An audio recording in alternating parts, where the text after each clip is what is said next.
Semakin umat Islam ditekan, dipreser, dipojokkan, difitnah, itu tanda kebangkitan Islam akan muncul dari Indonesia, ya kan?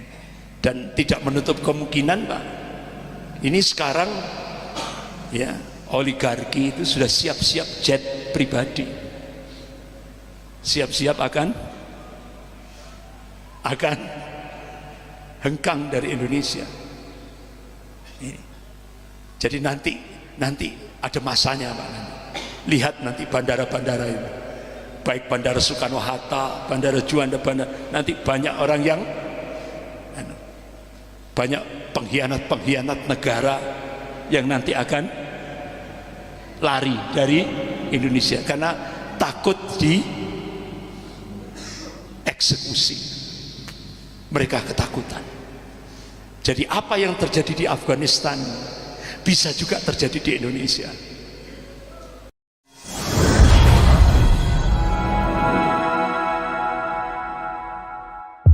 Bapak-bapak, ibu-ibu yang dirahmati Allah, fase kelima yang dikabarkan oleh Rasulullah dalam hadis dari Hudzaifah bin Yaman radhiyallahu an, yaitu masa Khalifatullah Al-Mahdi. Jadi tanda-tanda sebelum Allah munculkan Imam Mahdi, ya, seluruh dunia ini diliputi oleh kezaliman, ketidakadilan, kebobrokan moral, kerusakan moral, ya, kesewenang-wenangan, rusak. Baru itu tanda-tanda Allah akan munculkan Khalifatullah Al-Mahdi. Nah, beliau memang dari suku Quraisy, namanya seperti nama ayahnya, seperti nama bapaknya Rasulullah, Abdullah. Namanya juga seperti nama Rasulullah. Nah, beliau dibaiat di depan Ka'bah. Rasulullah mengabarkan dalam kitab Sahih Muslim bab Al-Fitan wa Syartus Sa'ah, letaknya pembaiatannya itu antara Hajar Aswad dan Maqam Ibrahim, di tengah-tengah itu. Nah, pusat pemerintahan Islam global beliau itu di Baitul Maqdis. Makanya Rasulullah mengabarkan kalau Ashabur Rayatus Sud, pasukan pembawa panji-panji hitam, itu bergerak dari jantungnya Khurasan menuju Yerusalem, Palestina. Itulah tanda puncak kemenangan Islam di akhir zaman. Jadi nanti kalau pasukan pembawa panji-panji hitam itu bergerak dari Afghanistan menuju Palestina, itu berarti tanda puncak kemenangan Islam di akhir zaman. Dan itu mereka adalah pengawal Khalifatullah Al-Mahdi. Rasulullah mengabarkan dalam hadis riwayat Imam Tirmidzi, orang-orang Khurasan tidak akan ada yang mampu mengalahkan. Coba kita lihat Inggris mencoba untuk membombardir Afghanistan, ujung-ujungnya kalah. Habis itu Uni Soviet dengan pasukan elitnya beruang merah, cukup ditakuti dunia dan persenjataan yang canggih, ujung-ujungnya kalah. Siapa yang melakukan perlawanan terhadap satu negara adidaya, Uni Soviet, yaitu Syekh Abdullah Azam rahimahullah, pemuda dari Palestina, digerakkan oleh Allah menuju jantungnya Khurasan. Kalau dulu kalau kita buka sirah Nabawiyah, pada masa Rasulullah itu ada dua negara adidaya, Persia dan Romawi. Menjelang Rasulullah wafat, Rasulullah memberi amanah kepada seorang pemuda umurnya 18 tahun. Nah, kalau di Kauman ini kalau umur 18 tahun itu tingkat apa, Pak? SMA. Nah, itu Rasulullah memberi amanah pada seorang sahabat pemuda namanya Usamah bin Zaid bin Harithah. diberi amanah, kamu akan saya jadikan sebagai panglima perang untuk menghadapi dua negara superpower, Persia dan Romawi. Akhirnya Rasulullah wafat, digantikan Khalifah Abu Bakar As-Siddiq radhiyallahu anhu. Beliau mentaati apa yang diamanahkan oleh Rasulullah. Usama bin Zaid bin Harithah diangkat menjadi panglima perang untuk menghadapi dua negara adidaya, Persia dan Romawi. Karena semua sahabat bersikap sami'na wa ata'na. Padahal banyak veteran-veteran perang Badar kan yang lebih ahli dalam peperangan, tapi kenapa Rasulullah memberi amanah kepada seorang pemuda? Kenapa?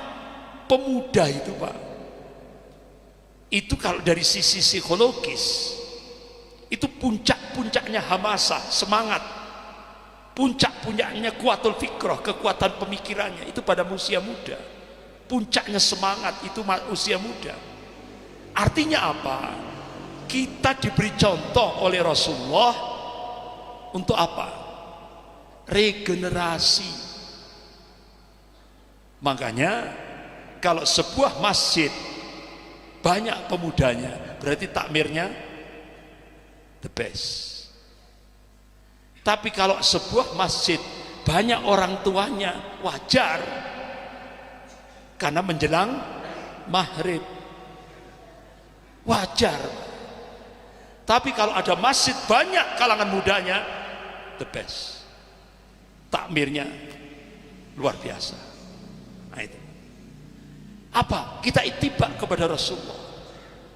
Rasulullah nunjuk pemuda untuk regenerasi, karena yang tua-tua ini bakal mati, yang meneruskan mereka ini. Makanya diberi peluang pemuda. Nah ini. Akhirnya diutuslah Usama bin Zaid bin Harithah, menang.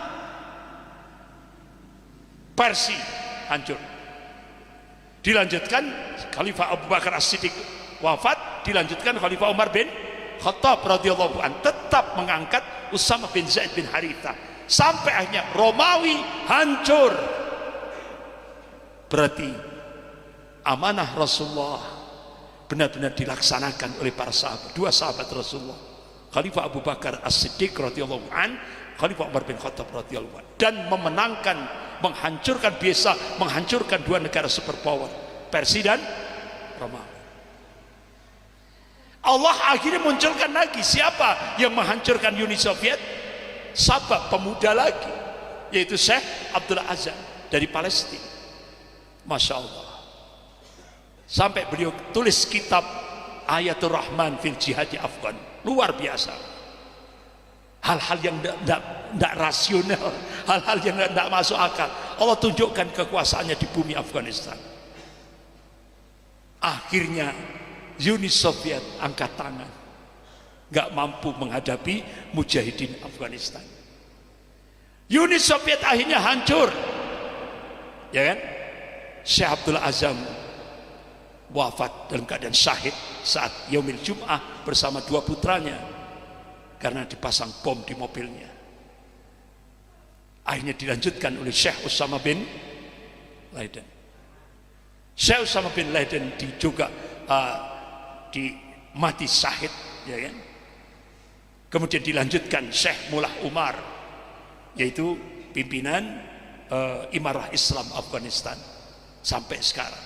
Amerika muncul sampai 20 tahun, akhirnya yang dimenangkan sama Allah mujahidin Taliban. Akhirnya mujahidin Taliban berhasil menghancurkan Amerika. Amerika angkat tangan, sehingga akhirnya dua negara superpower itu melemah. Akhirnya Uni Soviet hancur, tinggal Amerika, ya kan? Tinggal Amerika. Nah, muncul lagi satu negara superpower, Cina.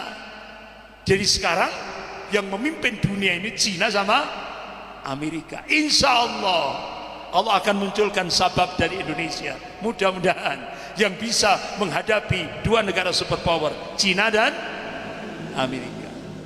dan mudah-mudahan muncul dari Masjid Hasbi. Allahu Akbar.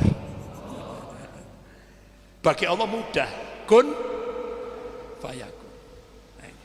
Makanya Pak, sampai Syekh Dr. Abu Bakar Al-Awawidah yang tadi melakukan riset tadi, ya kan? Akhirnya resikonya beliau disinar kedua matanya sampai buta. Fisiknya disiksa di penjara Israel dengan cara-cara biadab. Selesai masa tahanan, beliau Masya Allah membara. Akhirnya qadarullah, Allah mudahkan penerbangan dari Palestina menuju Indonesia.